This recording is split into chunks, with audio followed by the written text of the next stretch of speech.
저는 상한 갈대를 꺾지 않는 종이란 제목으로 말씀을 나눌 텐데요. 부흥의 정의는 다시 생명을 되찾는 것입니다. 생명은 모든 걸 살리는 힘이기 때문에 경험될 때 따라오는 수많은 선물들이 있어요.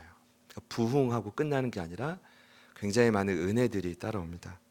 저는 이 부흥이 기독교의 가장 본질 중 본질이라고 생각합니다.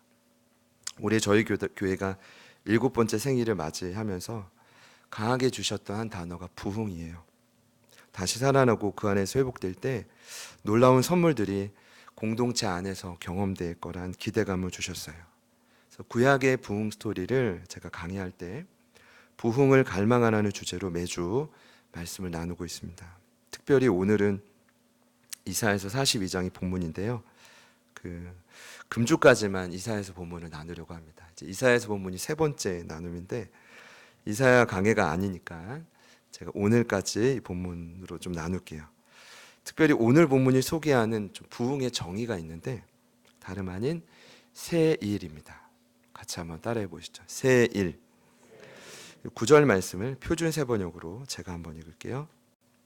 보아라, 전에 예언한 일들이 다 이루어졌다. 이제 내가 새로 일어날 일들을 예언한다. 그 일들이 일어나기 전에 내가 너희에게 일러준다. 제가 지난주에 기독교의 핵심이 복음은 충고가 아니라 이제 소식이라고 했습니다. 이 말이 뭐냐면 설득이 목표가 아니라 이미 이루신 일들을 선포하는 거예요. 그러니까 오늘 9절 말씀도 새 일이 일어났고 일어날 거야라는 여러분 명령입니다. 그리고 반응은 이제 여러분의 몫이에요. 어떻게 반응할 것인가? 자, 그러면 여기서 새 일은 무엇일까요? 물론 전혀 예상치 못한 사건, 내가 이미 어쩌면 이루셨지만 전혀 계산하거나 상상할 수 없던 일을 뜻합니다. 근데 중요한 건 당시 이 글의 제1 독자였던 유다 백성들에게 여기서 말하는 새 일은 무엇일까? 바벨론 포로기의 새 일은 다름 아니라 제2의 출애굽인 출바벨론입니다. 들어보셨나요? 출애굽 말고요. 출바벨론. 바벨론 70년 포로 생활에서 구출되는 겁니다. 그렇다면 극도로 지치고 상할 뿐 아니라 바벨론의 우상에 깊이 젖어 있던 그들을 하나님이 어떻게 구출해낼 것인가? 이 질문이 오늘 말씀의 핵심입니다. 여기에 오늘 이제 부흥의 원리가 좀 담겨져 있는데 결론적으로 말씀드리면 우리 하나님은 종을 통해 새 일에 대한 성취를 약속합니다. 우리 하나님은 종을 통해 부흥에 대한 성취를 약속합니다. 믿으시기를 바랍니다. 그래서 42장이 유명한 장입니다. 일명 종의 노래입니다. 따라해 볼까요? 종의 노래. 근데 이 종의 노래가 한마디로 그 종을 통해 구출하신다는 겁니다. 구출한다는 거예요. 구원시킨다는 겁니다. 근데 이 종을 통해 구출할 수 있었던 것을 하나님이 너무 확신한 나머지 이 종의 노래가 오늘 본문을 포함해서 이사야서에만 무려 4번이 나옵니다. 42장, 49장, 50장, 52장과 3장. 근데 저는 이제 오늘만 말씀드리려고. 왜냐하면 4번의 종의 노래 중에 첫 번째는 대표성을 띠거든요. 이 첫 번째 종의 노래 안에 모든 원리가 핵심이 담겨져 있습니다. 놀라운 사실은 그 종은 이제 오늘 말씀을 대언하는 이사야가 또 종이기도 하고 또 많은 하나님의 사람이 그렇고요. 만약 오늘 말씀을 들으시고 저와 여러분이 부흥의 통로가 되신다면 여러분이 종입니다. 그런데 궁극적으로 오늘 말씀이 말하고 있는 종은 메시아입니다. 구원자, 바로 예수 그리스도를 의미합니다. 그래서 놀라운 건 이사야 선지자는 예수님이 오시기 700년 전의 선지자인데 그때부터 벌써 예수님 종의 사역을 예언하고 있다는 겁니다. 그 하나님의 구출 사역은 굉장히 아주 세밀하십니다. 믿으시죠? 그러니까 오늘 말씀을 들으시고 이 종의 노래가 내 삶에 경험되면 부흥되는 거예요. 이해되십니까? 네. 제가 예수님을 통한 이 종의 사역에 대해서 좀 소개할 텐데 오늘 1절을 보니까 종의 사명을 이방의 정의를 베푸는 것이다 라고 소개합니다. 당시로 보면 이방은 이스라엘 제외한 모든 땅을 의미합니다. 그러니까 저희 대한민국과 인접하는 뭐 일본, 뭐 중국, 대한민국 당시로 보자면 다 이방입니다. 근데 이방의 정의를 베푼다는 뜻은 더 정확히 말씀드리면 선민인 이스라엘을 통해서 이방의 빛이 되게 하겠다는 뜻입니다. 이해되시죠? 자, 6절 말씀을 제가 한 번 더 읽을게요.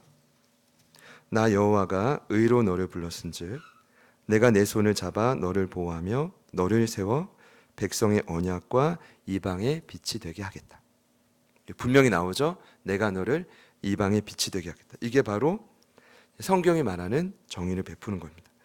그래서 여러분, 이 종의 사명, 정의를 베푼다는 것은 어떤 의미보다 1차적으로 보면 이 땅의 어둠을 빛으로 몰아내는 것입니다. 중요한 정의를 드립니다. 정의를 베푼다는 건 뭐냐면 이 땅의 어둠을 빛으로 몰아내는 것입니다.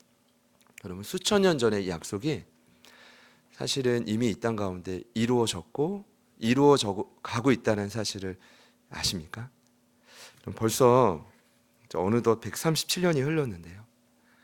1885년 한국에 아펜젤러 선교사 부부를 기억할 겁니다. 처음 오셨다. 그런데 원래 그 부부보다 더 먼저 대한민국을 품었던, 조선 땅을 품었던 선교사님이 있어요. 바로 스크랜턴 선교사님 부부입니다. 어머님도 같이 들어오셨죠. 근데 이 스크랜턴 선교사를 저희가 이제 오늘 말씀 이후에는 저희가 좀 기억했으면 좋겠는데, 원래 미국에서 의대를 다니던 의대생입니다. 의사의 꿈을 키워오던 스크랜턴은 원래 클리브랜드에서 큰 병원을 운영할 수 있는 조건을 갖춘 자였대요. 그러니까 얼마나 미래가 창창했습니까? 그런데 이방 땅인 조선을 품고 그 꿈을 포기합니다. 선교의 사명으로 1885년 5월에 한국에 입국하죠. 근데 그 과정을 제가 이번에 좀 봤더니 놀라운 건, 일단 미국에서 직항이 없어요. 그러니까 일본 도쿄 그 당시에 이제 요코하마를 통해 가지고 이렇게 들어왔는데, 미국에서 일본으로 오는 길이만 항해로 23일입니다. 그러니까 죽을 위기를 수없이 넘겼는데 일본 대륙이 보이자마자 그 스크랜턴 선교사님 눈에는 그 땅이 황금 땅으로 보였대요. 할렐루야. 그 이제 선교사님이 되려면 이래야 되나 봐요. 죽음의 땅이 황금 땅으로. 왜냐하면 살려야 될 영혼들 때문에. 그래가지고 요코하마를 지나서 한국으로 드디어 돌아왔습니다. 그분 한국 이름이 시란돈이었는데, 한국에서 가장 먼저 한 일이 자택에서 가난한 이들을 무료로 치료해 주는 일이었습니다. 이후에는 그 1년 후인데 86년에 정동병원을 설립해서 2년 만에 여러분 5천 명이 넘는 환자를 진료했대요. 그래서 고종황제가 시병원, 무료로 사람들에게 의술을 베푼다는 뜻인데, 이 사역 현판을 하사하기도 합니다. 그것이 끝이 아니라 이후에는 서울의 아영감리교회, 상동교회, 동대문교회 막 수없이 교회를 세우고 지도자를 길러낸 사람이 스크랜턴 선교사입니다. 그 외에도 그분의 어머니 스크랜턴 여사는 한국에 왔던 최초의 여성 선교사인데, 그분이 하신 일이 이화여자대학교 전신인 이화학당을 세웠습니다. 여러분, 제가 말씀드릴게요. 대한민국이 그렇게 세워진 나라입니다. 종의 사명을 따라, 예수님 부르심을 따라 모든 걸 포기하고 헌신한 선교사님들의 눈물이 있었기 때문에 이방인 이곳에 빛이 전해졌고 결정적으로 변화된 나라가 대한민국입니다. 그러니까 오늘 이제 우리 이제 헝가리로 파송된, 이제 저희 교단에서도 아마 수십 년 만이죠, 형사님. 그러니까 이제 대가 이어져야 되는데 그 복음의 불모지에 이제 우리 한이삭 변찬의 선교사님이 가십니다. 마치 예전에 이집트로 가신 우리 최 선교사님 가정과 같은 비슷한 느낌이에요. 또 교회에 또 적을 두고 훈련을 받으시면서 같이 가신다고 하니까 더 마음이 벅찬데, 헝가리에 가셔서 그 복음의 불모진 이방 땅에 빛을 전하기 위해 가시는 거죠. 제자를 삼기 위해서. 할렐루야. 네. 여러분, 이것이 새 일의 목적입니다. 불모지로 가는 거예요. 다 세워놓은 땅이 아니라 불모지로 가는 거예요. 그것이 현존하는 교회들의 앞으로 궁극적인 사명입니다. 현장에 그 이제 개척교회 목회자들, 이 운동을 하시는 분들의 동일한 바람은 뭐냐면, 개척이 굉장히 이 땅의 부흥을 위한 전략이라는 거예요. 복음의 불모지로 들어갈 수 있는 최선의 전략이거든요. 여러분 성경에 보면 사도 바울이요 자신의 사명을 담대히 외치는 장면이 나와요. 여러분 담대히 왜 외칠까요? 유혹이 많아서 그럽니다. 그리고 사명 감당하는데 늘 방해가 많아서 전도자들이 자꾸만 되뇌이면서 외치죠. 근데 그때 외쳤던 말씀이 이사야 42장이에요. 자, 어디에 있냐면 사도행전 13장 46절과 7절에 있습니다. 바울과 바나바가 담대히 말하여 이르되 하나님의 말씀을 마땅히 먼저 너희에게 전할 것이로되 너희가 그것을 버리고 영생을 얻기에 합당하지 않은 자로 자처하기로 우리가 이방인에게로 향하노라. 주께서 이같이 우리에게 명하시되 내가 너를 이방의 빛으로 삼아 너로 땅끝까지 구원하게 하리라 하셨다. 할렐루야. 이것이 종의 사명입니다. 이것이 교회의 사명입니다. 머리 대신 예수님이 앞으로 저와 여러분에게 요구하는 건 딱 이겁니다. 자, 그렇다면 특별히 하나님이 종이신 예수님을 좀 소개하는 장면인데 연관이 있어요. 이렇게 소개합니다. 1절에 내가 붙드는 나의 종, 내 마음에 기뻐하는 자, 내가 택한 사람. 약간 그 종을 소개할 때 예수는 나의 종은 이런 사람이야, 약간 보란듯이 소개하는 듯한 느낌을 이 말씀을 묵상할 때 많이 받았어요. 하나님이 예수님을 야 진짜 사랑하는구나 라는 생각도 들었고, 에레미야처럼 모태에 짓기 전부터 예수님의 십자가 죽음은 창세기 3장 15절부터 아주 오래전부터 계획하셨고 이루셨잖아요. 자, 내가 붙드는 나의 종, 내 마음이 기뻐하는 자, 내가 택한 사람. 그러니까 내가. 여러분 나중에 1절 말씀을 계속 한번 봐보세요. 어떤 느낌이 드냐면 야 하나님과 예수님의 관계가 굉장히 밀접하구나. 한마디로 이 땅에 종으로 오신 그 예수님을 향해 뭐라고 하나님 말씀하시냐면 내 사람이야. 우리 옆에 있는 분들께 한번 축복해 봅시다. 당신은 하나님 사람이야. 어떻게 표현해야 될지. 내 사람이야. 그러니까 제가 볼 때 큰 기대와 확신으로 종을 자랑하는 하나님의 모습이 너무 멋진 거예요. 제가 이런 생각이 좀 들었는데 하나님 앞에서 나도 예수님처럼 이렇게 인정받는 사람이 되고 싶다. 그런 마음이 좀 들었고 아마도 이 말씀을 대언했던 이사야도 그런 부러운 마음이 들었을 것 같아요. 야, 700년 후에 오실 그 예수, 메시아, 나도 그와 같이 하나님께 인정받는 사람이 되고 싶다. 여러분 사실은 교회가 행하는 모든 사역을 돌아볼 때 여러분 가장 기본은 일을 많이 하고 잘하는 게 아니더라고요. 그보다 더 중요하고 우선시된 거는 필요한 거는 하나님과의 관계입니다. 여러분 하나님과의 관계가 막 무너졌는데 일을 열심히 하는 분은 참 무서워요. 저희 공동체에는 그런 분이 한 분도 없습니다. 하나님과의 관계도 좋아야 되고 일단 서로의 관계가 풀려져야 작은 일을 하더라도 효과가 막 수십 배가 되는데 그 관계는 다 무너졌는데 뭐 열심히 하면요 무서워요. 제가 볼 때는 오늘 하나님이 이사야를 통해 말씀하시는 종의 사역이 그런 것 같아요. 저희도 자녀들이 훌륭한 성과를 내기를 바라요. 시험을 보면 막 순위권 안에, 순위권이란 뭐 손가락 안에 들기를. 저도 이번에 그런 일이 나타날 줄 믿었는데 첫째를 보니까 계속 말하고 싶은 게 아빠가 중2 때 진짜 대박이었는데 아빠가 그때부터 뛰었는데 이런 말을 하고 싶은 생각이 여기까지 올라왔는데 한마디도 하지 않았어요. 저는 제가 승리했다고 믿습니다. 근데 이게 어려워요. 앞으로 아이들이 성장하고 뭐 고등학생 되고 대학 입학 앞두고 막 취업 때가 되면 너무 말을 하고 싶을 것 같아. 근데 그보다는 주시는 마음이 아니지. 부모와 자녀의 사랑의 관계가 우선이지. 여러분 그래야 진짜 행복하지 않나요? 그렇다고 해주세요. 그래야 진정한 건강의 관계가 누려지지 않습니까? 저는 저와 여러분의 관계가 하나님과 더욱 친밀해지기를 원해요.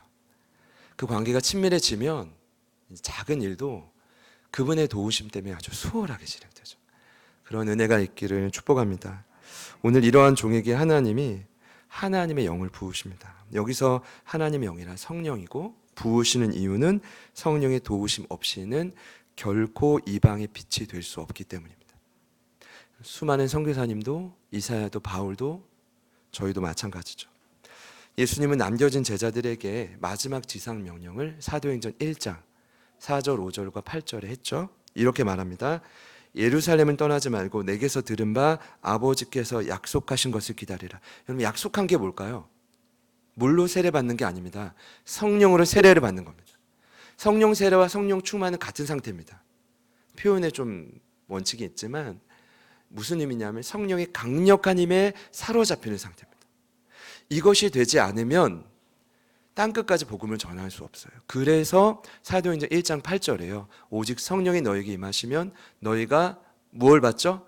권능을 받고 예루살렘, 유대, 사마리아 땅끝까지 복음이 전해지는 거죠. 말이 땅끝이죠. 여러분, 인간의 힘으로는 그 땅에 못 갑니다. 문화의 장벽, 언어의 장벽, 또 수많은 보이지 않는 공격을 뚫고 가기는 불가능한 일입니다. 사도 바울의 사역을 보면 끊임없이 성령에 이끌려서 따라갔을 뿐이에요. 주님이 승리케 하신 거죠. 거기에 말하는 권능이 디나미스고 다이너마이트가 여기서 유래된 단어 아닙니까? 강력한 파워. 제가 볼 때는 이 성령님의 영이 부어지지 않으면 사실은 제 한 몸도 간수하기 어렵더라고요. 지난 한 주간을 돌아본 제 결론은 이 마음이 참 수십 번도 왔다 갔다 하는구나. 입 밖에 내지 말았어야 됐는데 수십 번을 왔다 갔다 하는 제 모습을 봤어요. 제가 최근에 슈퍼주니어의 최시원 씨가 CBS 새롭게 하소서에 출연했잖아요. 많은 분들이 보셨을 것 같아요. 저도 이제 뜸뜸이 보는 편인데 이번엔 풀로 다 쭉 봤는데 되게 은혜가 되더라고요. 이분이 믿음의 가정 안에서 자라났는데 최시원 씨를 모르시는 분도 있겠지만 쏘리 뭐 이 노래 그래서 새롭게 하소서에 나와야 되는데 이거를 틀 뻔했다는 거예요. 쏘리 그래서 최시원 씨가 무슨 소리냐고, 기독교 방송에 무슨 가요를 트시냐고.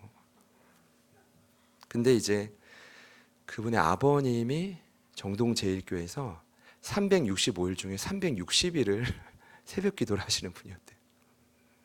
그러니까 늘 아버님의 뒷모습을, 그러니까 최근에도 새벽 기도를 같이 가면 아버님 곁에는 못 앉고 뒷모습을 뒤에 앉는데, 왜냐하면 뒷모습을 보는 게 그렇게 은혜가 된대요.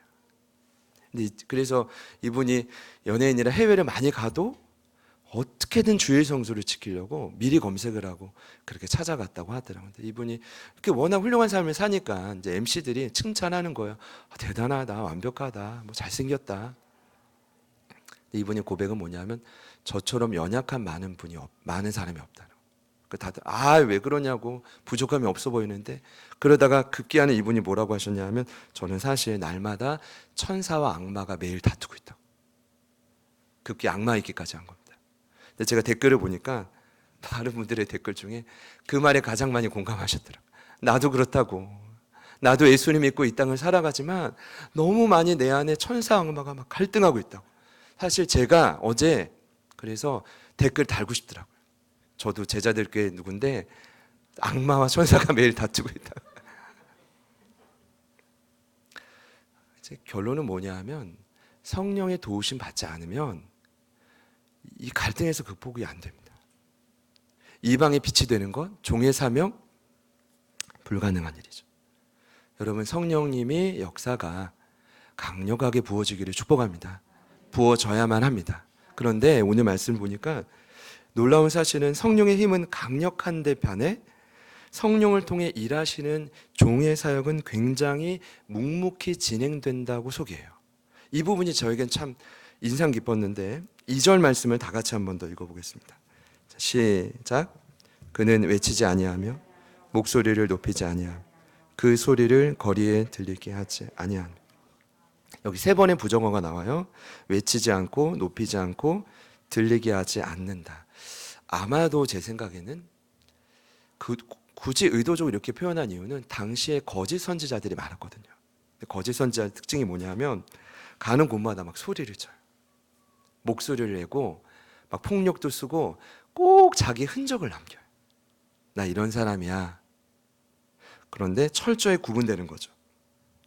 종은 지나간 자리에 하나님의 역사만 드러나요. 하나님만 드러내려고 본인을 드러내지 않아요. 그래서 자신의 말과 행동은 하나도 남지 않죠. 여러분, 이것이 예수님의 사역이라는 거예요. 그래서 어떤 감동을 주시냐면 오늘 이 시간에도 예수님이 저희들에게 다가오실 때 분명 이와 같이 다가오시지 않을까. 어떻게 해요? 잠잠히, 조심스럽게, 세밀하게. 나는 이런 사람이야. 이게 아니라 그렇게 찾아오셔서 자녀된 저희들을 돌봐주신다는 거예요. 여러분, 이것이 종의 사역입니다. 이것이 예수님의 사역의 패턴이에요. 믿으시죠? 그러니까 오늘 예배 후에도 끊임없이 이렇게 찾아오시는 예수님을 경험할 때 무엇을 경험해요? 세일을, 부흥을 경험하게 되는 것입니다. 여러분, 그런 부흥이 일어나기를 소망해요. 제가 말씀 준비하다가 이제 오늘 종의 노래 첫 번째고 대표성을 띈다고 했는데 마지막으로 중요한 한 가지만 좀 나누고 마치려고 합니다. 그 중요한 사실이 뭐냐 하면 사역의 대상입니다. 참 아직도 갈등이 있고 고민이 되는 부분이 이 부분이에요. 뭐냐면 그분의 사역의 대상은 물론 이분들만이 대상은 아니지만 가장 우선순위가 누구였냐면 잘나고 멋진 자들이 아니었어요. 종의 사역의 대상은 상한 갈대와 심지가 깜빡거리는 등불과 같은 자들이었어요. 이해되시죠? 3절 말씀 제가 한번 읽을게요.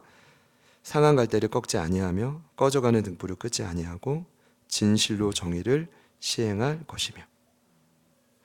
여러분, 여기서 상한 갈대는 원문 그대로 보면 부러진 갈대입니다. 부러진 갈대.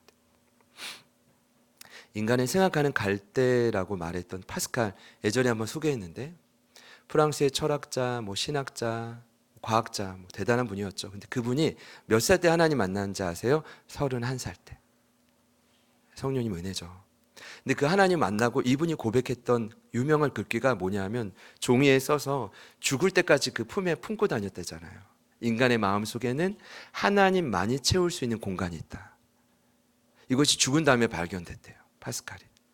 그분이 했던 고백이 인간은 생각하는 갈대라는 거예요. 끊임없는 번민과 고민으로 평생을 살다 죽는 게 인간이라는 거예요. 제대로 봤죠. 하나님 만나고 변화된 거예요.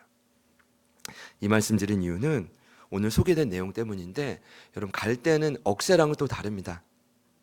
색깔이 다르더라고요. 저도 이번에 연구해 보니까 갈대는 또 억새보다 훨씬 약해요. 근데 오늘 말씀에는 그 갈대도 약하지만 부러진 갈대입니다. 따라해 보시죠. 부러진 갈대. 그러니까 부러진 갈대를 어떻게 표현해야 될까? 너무 약한 거. 이사야 36장을 보면 저희가 얼마 전에 역대하 32장 본문으로 말씀을 나눌 때 아수르 왕 사네립이 그 남유다를 포위할 때가 있었죠. 그때 신하였던 랍사게를 통해서 말로 그 유다 땅을 막 욕했던 장면 기억하십니까? 그 역대하 32장과 동일 본문이 이사야 36장에 나와요. 근데 이사야 36장 6절에 보면 랍사게가 남유다를 말로 막 모욕을 할 때 뭐라고 하냐면 너희가 의지하는 애굽은 상한 갈대요 지팡이라고 말합니다. 의지하지도 않는데. 근데 거기서 말하는 상한 갈대가 부러진 갈대인데 애굽은 어떻게 표현했냐면 부러진 갈대와 같다. 이 말의 의미의 해석은 이런 의미예요. 더 이상 소망이 없는, 운명을 다한 그런 상태. 그래서 여러분, 오늘 상한 갈대라는 표현은 이런 뜻입니다. 더 이상 살 소망이 없는 존재. 꺼져가는 심지도 마찬가지죠. 그 등불도 힘을 잃어 타들어가기 직전이다. 이 두 표현을 종합해 보자면 이런 의미입니다. 죄로 인해서 위기와 절망에 처한 인생들. 연약하고 무기력하지만 살 소망을 잃은 자들. 근데 결론은 뭐예요? 그럼에도 종은 아무리 부족해 보이는 사람일지라도 버리거나 무시하지 않는다. 아무리 보잘것없는 존재일지라도 그들을 향한 하나님의 뜻을 이루기 위해 우리 예수님은 끝까지 포기하지 않고 노력하신다. 이것이 복음입니다. 이것이 오늘 말씀이 전하고 있는 부흥의 원리입니다. 우리 믿으시는 분들만 아멘 해보시죠. 여러분, 처음 인생 2막이라는 책이 있습니다. 이 글의 저자가 다니엘 시겔이라는 인물인데 굉장히 유명한 표현을 썼어요.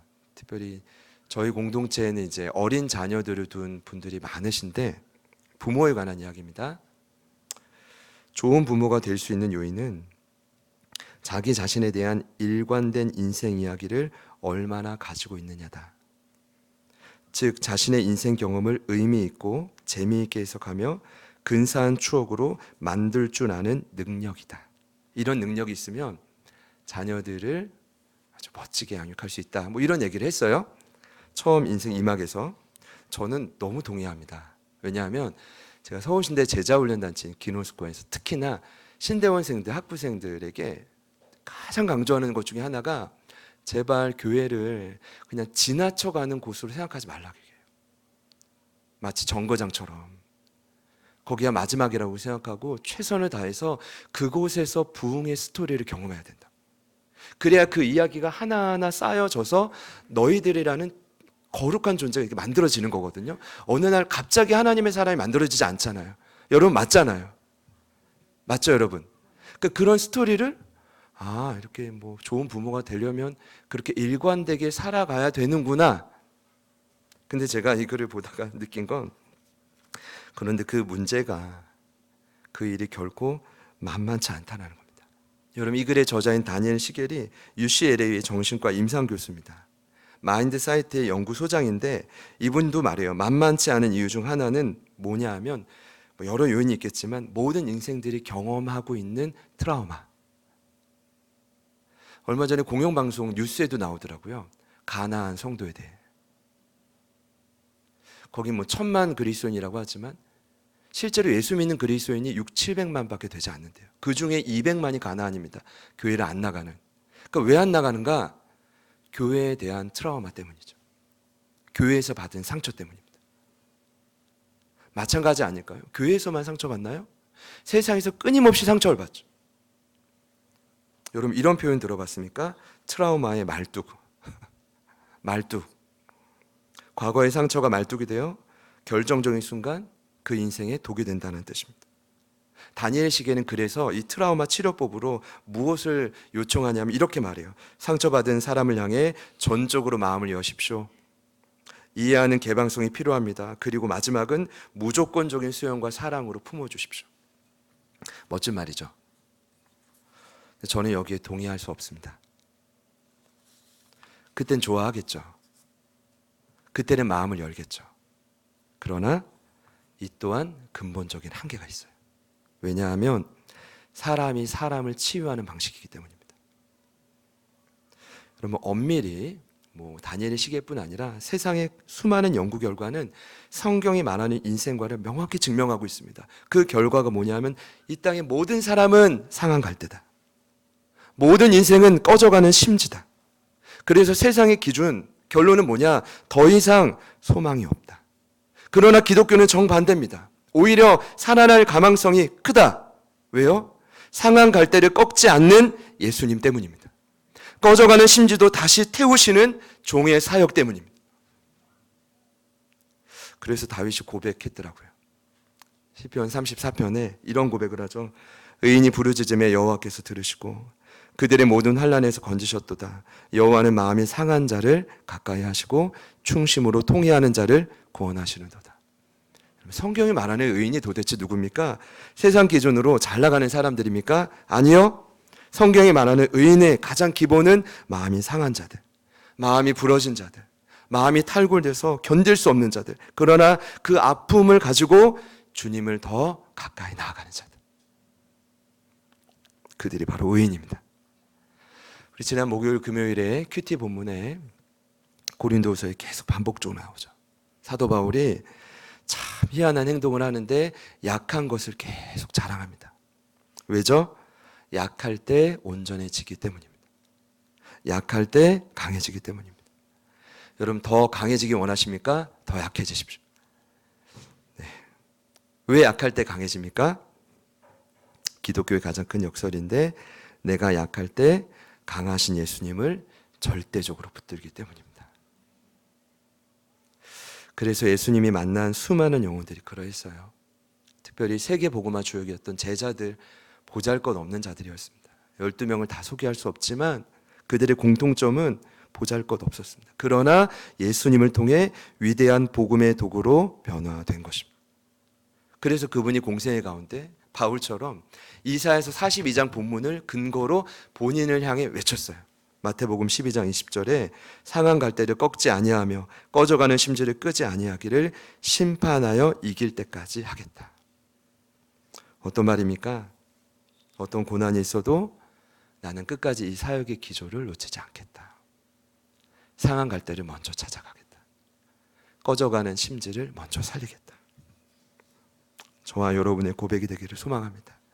그래서 4절이 이해가 되더라고요. 그래서 4절에 예수님이 뭐라고 하시냐면 나는 쇠하거나 낙담하지 않는다. 원문의 뜻은 내 목표는 흐려지거나 산산조각 나지 않는다는 뜻입니다. 역으로 보면 그분도 쇠할 수 있거든요. 인간의 몸으로 오셨으니까 그분도 낙담하고 낙심할 수 있거든요. 그럼에도 참 이 일이 쉽지 않은데 담고 싶어요. 가시적 결과에 나는 일회일비하지 않겠다. 나는 모든 걸 아버지 하나님께 맡기고 묵묵히 그 길을 가겠다. 그 고백을 오늘 하고 계신 겁니다. 우리 하나님은 그런 종을 통한 교훈을 결국 세상이 앙망하게 될 것이라고 합니다. 그 4절에 이렇게 약속하죠. 모든 섬들이 그 교훈을 앙망하게 된다. 여러분 내일이 불안하신 분이 있습니까? 제가 한 가지 확실히 예언할 수 있는 건 이 땅의 마지막은 이미 결정되어 있습니다. 땅의 모든 끝이 여호와를 경배하게 되어 있습니다. 여호와를 예배하게 되어 있습니다. 그분을 앙망하게 결국 되어 있다고요. 그렇게 기고만장했던 수많은 사람들도 종의 사역을 앙망하게 되어 있다고요. 그렇죠. 그 일이 일어날 겁니다. 제자들 교회를 통해 재현돼야 되고요. 혹시 오늘 이 자리에 또 온라인으로 예배하시는 분들 중에 상한 갈대처럼 이 트라우마의 말뚝을 극복하지 못해서 견디기 어려우신 분들이 있나요? 저분만 보면 막 상처가 나오고 기억나고 그 트라우마의 말뚝이 아니고 뭐겠습니까? 아니면 당장 제 삶이 꺼져가는 심지와 같습니다 라는 분이 계신가요? 그런 분이 계시다면 쇠하지 않고 낙담하지 않으시는 예수님을 만나시기를 축복합니다. 하나님이 자랑하는 종, 예수님 사역을 의지하는 것이 부흥의 지름길입니다. 성령님 원하신다면 여러분을 통해 그 종의 사역을 펼쳐가시겠죠. 또 그렇게 순종하시는 길이 부흥의 지름길입니다. 상한 갈대를 꺾지 않는 예수님을 한 주도 많이 기억합시다. 그분의 열심을 따라 부흥을 맛보시기를 축복합니다. 네, 감사합니다. 제가 마지막에 잘하셨어요 라고 할 뻔했는데 감사합니다. 우리 마지막으로 그 사랑 인사하고 마칠 텐데 이렇게 한번 인사할까요? 네, 새 일이 일어날 겁니다. 한 번 더요. 부흥이 일어날 겁니다. 저희의 존재는 상한 갈대 같지만 꺼져가는 심지 같지만 예수님이 낙담하지 않기 때문에 믿고 우리 말씀을 기억하면서 같이 한번 찬양합시다.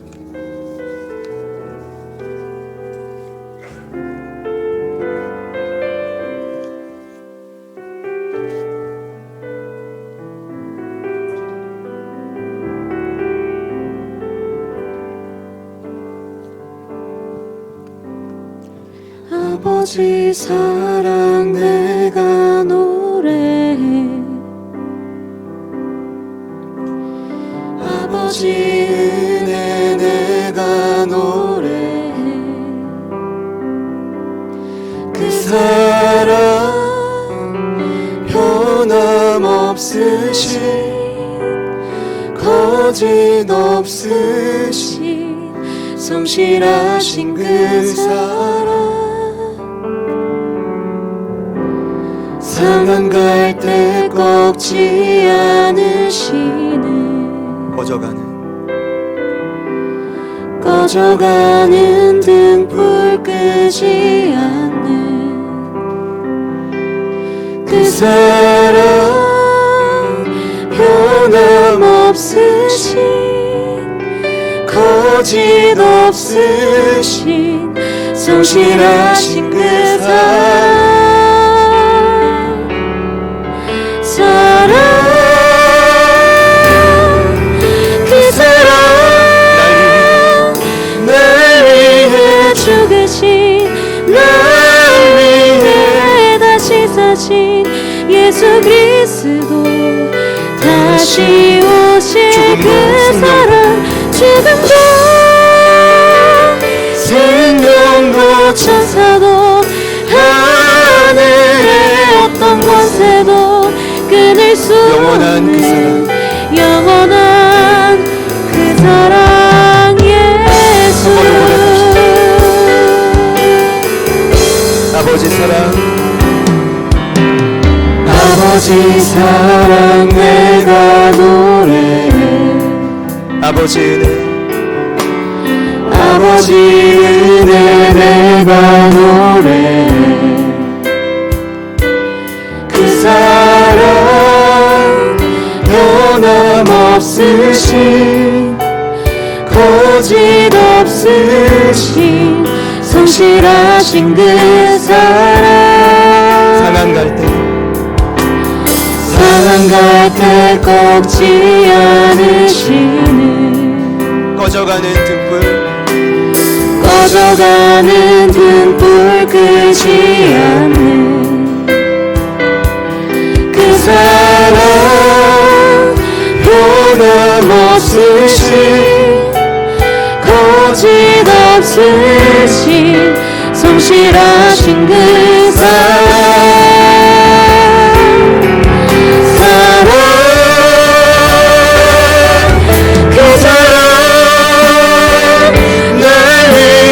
죽으신 날 위해 다시 사신 예수 그리스도 다시 오실 그 사랑 죽음도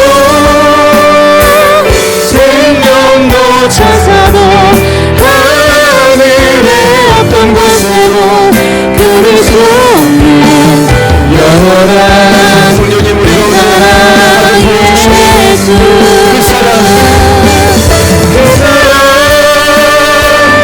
날 위해 죽으신 날 위해 다시 사신 예수 그리스도 다시 오실 그 사랑 죽음도 생명도 천사도 하늘의 어떤 곳에도 끊을 수 없는 영원한 한번 우리 그 사랑 예수 그 사랑 날 위해 죽으신 날 위해 다시 사신 예수 그리스도 다시 오실 그 사랑 죽음도 생명도 천사도 하늘의 어떤 곳에도 끊을 수 없는 영원한 그 사랑 예수 상한 갈대이신 분이 있다면 꺼져가는 심지이신 분이 있다면 우리 두 손을 가슴에 모아보시겠습니다. 그리고 내 주변에 예수님 반드시 당장 살려야 될 영혼이 있습니다. 그들에게 종이신 예수님의 권위와 능력이 필요한 분, 그 영혼들이 떠오르는 분이 있다면 우리 동일하게 가슴에 두 손을 모아보겠습니다. 종의 사역을 믿습니다. 쇠하지 않고 낙담하지 않고 심판대까지 포기하지 않으시는 부끄러움을 개의치 않으시고 그 모든 믿음의 경주를 완성하신 예수님의 사역을 의지합니다. 그 믿음으로 우리를 살리시고 그 믿음으로 영혼을 살려주십시오. 종의 노래가 우리를 통해 날마다 울려 퍼지게 하여 주십시오. 제자들의 교회를 통해 중보하는 모든 선교지마다 또 중보하는 모든 영혼들마다 오늘 놀라운 부흥이 일어날지어다 일어날지어다. 우리 믿음으로 주님 이름 부르시는 우리 간절히 한번 기도하겠습니다. 주님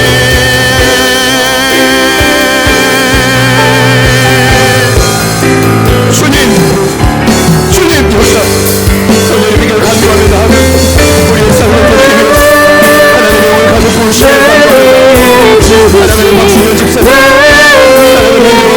다시 사신 예수 그리스도 하나님 모든 영혼의 삶을 다시 주님 오실 그 사랑 삶의 주님 때문에 다시 한번 몸을 회복하시고 다시 한번 주님을 살아날 것이고 예수 그리스도를 말미암아 같은 우리의 인생이 변화될 것이고 부러진 것과 같은 우리의 인생 예수님의 제자들과 같이 그 사랑 예수 그 사랑 나를 위해 죽으신 나를 위해 다시 사신 예수 그리스도 다시 오실 그 사랑 주님도 생명도 천사도 하늘의 어떤 곳에도 이룰 수 다시 한번 힘으로 건너아가 영원한 그 사랑 예수 그 사랑 죽으신 주님만이 감당하시오 주님만이 감당하시오 주님만이 감당하시오 다시 오실 그 사랑 죽음도 생명도 천사도 아버지 하나님 도와주시고 아버지 하나님 역사를 하나님 도우시기를 영원한 주님 들어주시기를 그 사랑 우리가 정해 놓고 예수 우리가 정해 노래를 하게 우리 하나님의 나라가 이루어지게 주님을 들어주시기를 하나님의 나라가 이루어지게 하여 주시고 예수 그리스도 다시 오실 그 사랑 죽음도 생명도 천사도 어떤 곳에도 이룰 수 없는 영원한 그 사랑 예수 다시 오실 그 사랑 생명도 천사도 하늘의 어떤 곳에도 이룰 수 없는 영원한 그 사랑 끊을 수 없는 영원한 그 사랑 예수 그 사랑 날 위해 죽으신 날 위해 다시 사신 예수 그리스도 다시 오실 그 사랑 죽음도 생명도 천사도 하늘의 어떤 곳에도 끊을 수 없는 영원한 그 사랑 그 사랑 날 위해 죽으신 날 위해 다시 사신 예수 그리스도 다시 오실 그 사랑 죽음도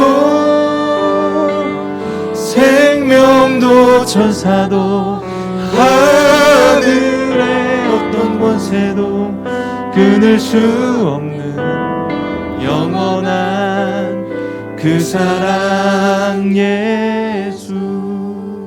다시 오실 유다의 사자 승리하신 그 종을 기다립니다. 그러나 이 땅의 삶이 결코 만만치 않게 트라우마, 수많은 트라우마요, 내 마음에 갇혀버린 그 모든 말뚝을 우리 주님께서 친히 뽑아 주옵소서. 우리 주님께서 친히 치료하여 주옵소서. 아멘. 종의 노래를 마음껏 부를 수 있도록 건강하고 멋지고 아름다운 노래가 우리를 통해 울려 퍼질 수 있도록 이 시간 두 손을 가슴에 모으고 기도하는 모든 심령마다 또 품고 있는 그 모든 영혼들마다 회복되는 은혜가 일어나게 하여 주옵소서. 종이신 예수님 쇠하지도 않고 낙담하지 않고 심판 때까지 끝까지 포기하지 않는 그 사역이 오늘 우리에게 새 일로 경험되기를 소망합니다. 오늘 우리에게 부흥으로 맛보아지기를 소망합니다. 상상할 수 없었던 놀라운 일들이 이 한 주간 우리 사랑하는 가족들의 삶에 일어나게 하여 주옵소서. 이제 곧 있으면 헝가리로 파송될 우리 한의사 변찬의 선교사님 가정을 기억하시고 이제 이곳에 뿌리를 내리고 함께 파송하며 충보하려고 합니다. 주님께서 날마다 기름 부어주실 때 복음의 불모지에 빛을 들고 나아갈 때 하나님 모든 어둠이 물러가는 역사가 일어나게 하소서. 예비된 영혼들을 붙여주시고 사랑하는 누군가 귀한 가정의 사역을 통하여서 수많은 제자들이 헝가리 땅 가운데 일어나고 하나님 본국으로 파송되는 역사가 일어나게 하여 주옵소서. 제자들의 교회를 통하여 끊임없이 하나님 나라를 확장하시며 감사합니다. 주님께서 행하실 놀라운 일들을 기대합니다. 우리는 상한 갈대 같지만, 우리는 꺼져가는 심지 같지만 종의 역사를 믿습니다. 종의 사역을 믿습니다.